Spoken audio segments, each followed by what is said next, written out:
Welcome back to lesson 2.5, day 2 or part 2. We've already gone over the rules for graphing. We're now actually looking at a few examples. In example 1, we're asked to first determine any asymptotes, holes, and intercepts. They did not say zeros, they said intercepts. If they said zeros, I would only want my x-intercepts and any roots. But right now, they said intercepts, so I also need my y-intercepts. We begin by factoring this function, both the numerator and denominator. In the numerator, we have x minus 2 by x plus 2. In the denominator, we have x minus 4 by x plus 2. As you can see, we have a common factor in the numerator and denominator that's going to cancel. This gives us a reduced function of x minus 2 over x minus 4. That canceling of that factor gives us a whole. I set the factor of x minus 2 equal to 0 and solve. My whole will be at x equals 2. Specifically, it'll be at 2 comma, we have to find the y-coordinate. To find the y-coordinate, I'm going to plug this 2 into the function. And I messed up. It should be at negative 2 because this was an x plus 2. I need to copy the factor down correctly. When I subtract 2, the whole is at x equals the opposite of 2, or negative 2. So I'm going to do negative 2 minus 2, which is negative 4. Negative 2 minus 4 is negative 6. That's negative 4 over negative 6, which reduces to positive 2/3. I can actually find this by putting the function into my calculator, x minus 2 in parentheses divided by x minus 4 in parentheses. When I go to the table, if I plug in negative 2, I can see the y-coordinate for that point at 0.6 repeated, which is 2/3. In the remaining function, I have x minus 4 in my denominator. That gives me my vertical asymptote. The vertical asymptote is at x, where x minus 4 equals 0. When I add 4 to both sides, it gives to me at x equals 4. So I have a vertical asymptote at x equals 4 and a whole at negative 2 comma 2/3. Next, I look for my zeros, and then I've got to also do my horizontal asymptote. My zeros come from the numerator, the x minus 2, what's remaining after the whole has been eliminated. So x minus 2, setting it equal to 0 and adding 2 to both sides, my 0 is going to be 2 comma 0. I can put that in the remaining function, and sure enough, that's what I get. I also need my y-intercept, but I also need, we'll do the y-intercept next. The y-intercept, I plug in 0 for both of these. I get 0 comma negative 2 over negative 4, which is positive 1/2. Again, I can plug that into the function on the calculator and get 1/2 from my y-intercept. They didn't just ask for the zeros, they asked for all intercepts. So there's my x-intercept, there's my y-intercept. I don't want to forget that there aren't just vertical asymptotes, there are also horizontal asymptotes. This is case 3, where the degree of the numerator is 1 and the degree of the denominator is 1. They're the same degree. So I look at the lead coefficients of each, and that'll be at y equals 1. Now that I have all of the important points, I'm actually going to go to part 2 and graph this and state the domain. So to graph this, I'm going to start by plotting the whole, or not the whole, the 0 at 2, 0, the y-intercept at 0 comma 1/2, the whole as an open circle at negative 2, 2/3. I'm also going to put in my vertical asymptote at x equals 4 and my horizontal asymptote at y equals 1. I know the behavior of the graph on this side, and I can also check on my graphing calculator, but it is bound by these two asymptotes. So the graph, as it goes to the right from that 0, approaches that vertical asymptote. As it goes to the left, it comes up through the y-intercept, connects to the whole, and then it approaches the horizontal asymptote. The upper side should do something up in here. I'm not exactly sure, so I'm going to put a couple points in. I'm going to put in 5 and 6 and 7, so I can get some points to at least help me get a good approximation. So 5 is 3, 6 is 2, 7 is 1.6. So we're seeing that it's going to shoot up toward this vertical asymptote as we go to the left, and down toward this horizontal asymptote as we go to the right. And we should be able to see that on our graphing calculator as well, even though it doesn't show us the asymptotes and the holes. We need to be able to find them because most calculators are not going to show those to you. Well, now that I have the graph, I have to talk about the domain. The domain would be all real numbers for a polynomial function, but this isn't a polynomial function.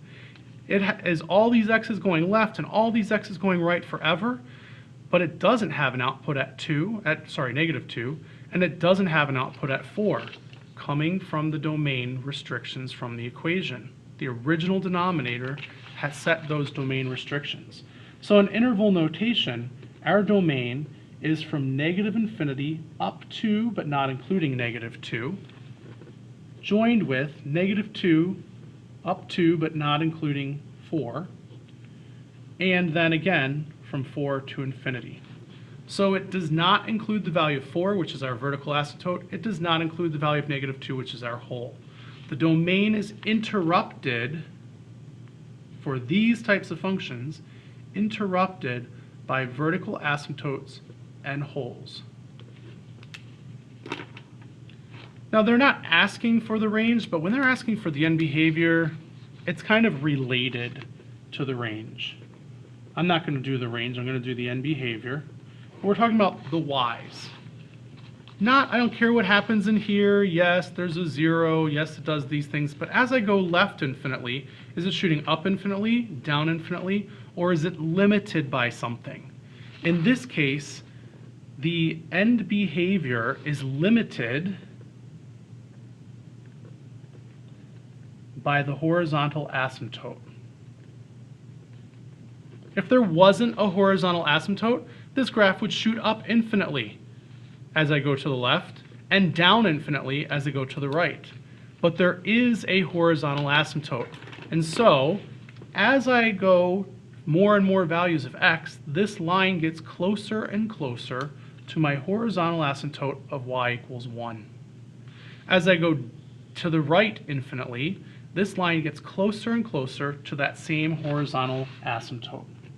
So it doesn't matter whether I'm going to the left or whether I'm going to the right. The graph is limited by the horizontal asymptote, which is that it's limited by y equals 1. So instead of f of x, the output, the y coordinate, shooting up forever, positive infinity, or shooting down forever, negative infinity, it's going to approach the value of 1 as I go to the left and as I go to the right. That's what that notation means. So we answered parts 1, 2, and 3. In example 2, again, we're asked to do the same things. For this one, the degree of the numerator is actually less than the degree of the denominator. When I factor the denominator, my factors are x plus 2 by x minus 1.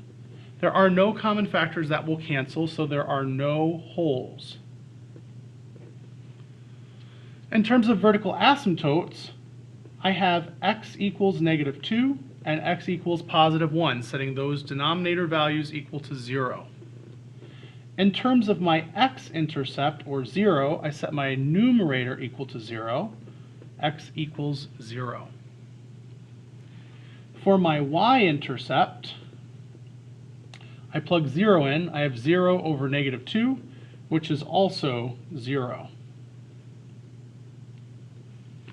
I plug 0 in, I get 0. 0, 0 is the x-intercept and the y-intercept. You can find this out also by plugging it into your calculator to check your answers. X divided by, in parentheses, x squared plus x minus 2. I go to the graph, I plug in 0, I get 0, 0. So the x and y-intercept are the same. There's part 1. Determine any, oh wait, I'm not done. Any asymptotes, holes, or intercepts. We have determined no holes. We have the vertical asymptote. We don't have our horizontal asymptote yet. I have to make sure to do that. My horizontal asymptote since my denominator has a bigger degree than my numerator, will be at y equals 0. Part 2, I'm going to graph these important things on the graph paper and describe the domain in interval notation. So I have a vertical asymptote at -2. I'm going to put that on as a dashed vertical line. I have a horizontal asymptote at x equals 1. I'm going to put that on as a dashed vertical line. You might need to make it thicker to see. I have an x-intercept at at 0, 0. It's also my y-intercept. And I have a horizontal asymptote at y equals 0. Now I know some of you are going, that's weird that it actually touches the x and y intercept are sitting on that horizontal asymptote. It's allowed to do that. It's actually even allowed to cross over it. It doesn't do that often, but it does occasionally. As long as in the end it continues to approach it, then it's a horizontal asymptote. For this, because those are the only things I have, I need some other numbers from a table. So I'm going to plug in -3 and -4. -3 gives me -0.75, -4 gives me -0.4. When I plug in -2.1, I get -6.7. So I know that on the left side of this, it is coming down toward this asymptote and coming up towards this horizontal asymptote. I'm going to go to the right side and then we'll do the center. To the right of the 1, if I did 1.5, I get 1.8. Or sorry, 1.2. If I did 1.1, I get 3.5. If I do 2 or 5, if I do 5, I get 0.17. So I know that as it goes to the right, it's approaching that horizontal asymptote. As it goes up, it's approaching this vertical asymptote. The middle is where it gets a little tricky. I have to plug in some numbers, maybe even some fractional values like -1 and 1/2. -1 is at 0.5. 1/2 is at -0.4. So what that tells me is that as I go to the left of this 0, the graph is going up towards that vertical asymptote. As I go to the right of the 0, it's going down towards that vertical asymptote. And if I hit graph on my graphing calculator, sure enough, that's what I see. This graph, it doesn't show me what the asymptotes are, but I know that already from looking at the denominators. So there's almost part 2. That's my graph. My domain restrictions or domain interruptions are that x cannot equal -2 and x cannot equal -1. On a number line, that means that it can be anything to the left, anything to the right, and anything in between. So my domain is -∞ to -2, joined with -2 to -1, joined with -1 to infinity. And if you look at the graph, you can see it shoots left forever, it shoots right forever, so there's my upper and lower. It does stop at -2, but then picks back up until it gets to 1. Oh, not -1, +1. Geez, oh Pete's, change all those -1s to a +1, please. Change all those -1s to a +1.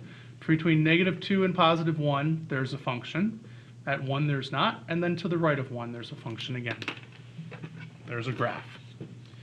Describing our end behavior, this graph, as we go more and more right, will not shoot up or down forever. As we go left, will not shoot up or down forever. But as it goes right, it approaches 0. As it goes left, it approaches 0. So for part 3 for this graph, the limit on f of x as we go to the left and increasing values is 0. The limit on f of x as we go to the right is also 0. Remember, it's bound by that horizontal asymptote. The horizontal asymptote affects the end behavior for our rational functions. The very last clip will show you graph of C, where the degree of the numerator is bigger than the degree of the denominator.